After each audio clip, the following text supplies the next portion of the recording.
Welcome to Women's Rugby Rundown 158 for June 17th to the 23rd. China went undefeated at the World Rugby Sevens Repechage tournament in Monaco last weekend, securing the final spot for the Paris 2024 Olympics. With the teams now all set, we know the pools for the upcoming Olympic Games as well, and we can't wait for the end of July to come. Fiji achieved their first ever win over Japan in the second match of their series. Meanwhile, Japan announced they will host the USA for a two-test tour, while Zimbabwe edged out Zambia with a last-second try in their match. World Rugby will begin initial closed trials of TMO modifications at competitions in July, and then we round up all the global premier and club competitions worldwide. Get ready for a journey through the latest in women's rugby. This is your Women's Rugby Rundown, and we're about to kick off. Let's jump in with Sevens news first. China built on their performance from the HSBC Grand Final, where they were promoted to the 2025 HSBC Sevens core teams, and did very well at the tournament this weekend in Monaco, winning out over South Africa in the final, and they became the last team to join the Olympic slate.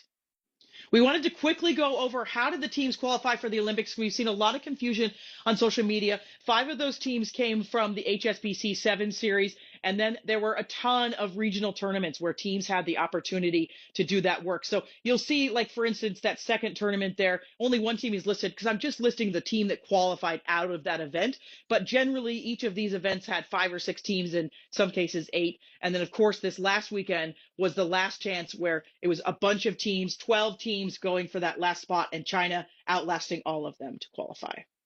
At the conclusion of the Repechage tournament, we, of course, learned the pools for the Olympics. Really excited about these. They look very tantalizing. But first, want to point out the time that will be played. These matches will be played at the Olympics. It'll be that July 28th to 30th, the women's competition. The men's competition is before, so make sure you check your schedules so you don't miss anything. This one's really exciting because, of course, we've got New Zealand leading Pool A. They won in 2020, so they're the defending champions. Then Australia leads Pool B. They won in 2016, and they won the Sevens competition this year at the grand final. Pool C led by France, who are the hosts.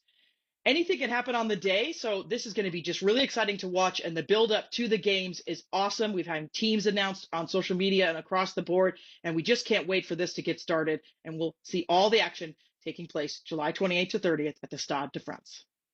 Now switching over to 15's news, Fiji secured their first ever win over Japan with a 24-15 victory in their second match of the series. Very interestingly enough, the score was reversed last time with Japan winning 24-15. But with this win, Fiji moves up to 15 in the World Rugby rankings, one spot above where they were previously ranked. Zimbabwe edged out Zambia 26-25 with a last-second try. We've got the Facebook video of that match linked on our site. Go and watch it because it's absolutely fantastic. These two countries going toe-to-toe. After defeating Japan on Thursday, Fijiana will recover and prepare for their next major test match against the Wallaroos on July 6th at Allianz Stadium, Sydney, marking their 6th test of the season as they prepare for the WXV. Japan will host the United States on home soil for the first time ever in a 2-test tour on August 11th and August 17th. Both teams, of course, preparing for the WXV. World Rugby has confirmed it is operating an initial closed trial of modifications for the television match official, the TMO, at World Rugby competitions in July, including the Pacific Nations Cup, the WXV, and the Under-20 Championship and Trophy. Gloucester-Hartpury retained their Allianz Premiership title with a win 36-24 over the Bristol Bears after a sensational second-half comeback. They become only the second side to go back-to-back with championship titles.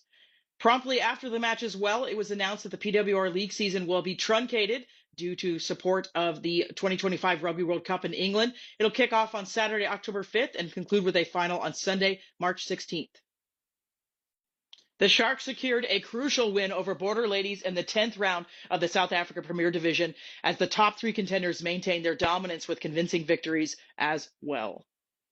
The Colorado Grey Wolves handed the All Blues their first loss of the WPL season in round 8, yet the All Blues stay atop the standings by point differential, while New York edged out Life West in a close match, and Chicago North Shore secured their second win of the year. That does it for us. Of course, there's always more news on our site at yscrugby.com.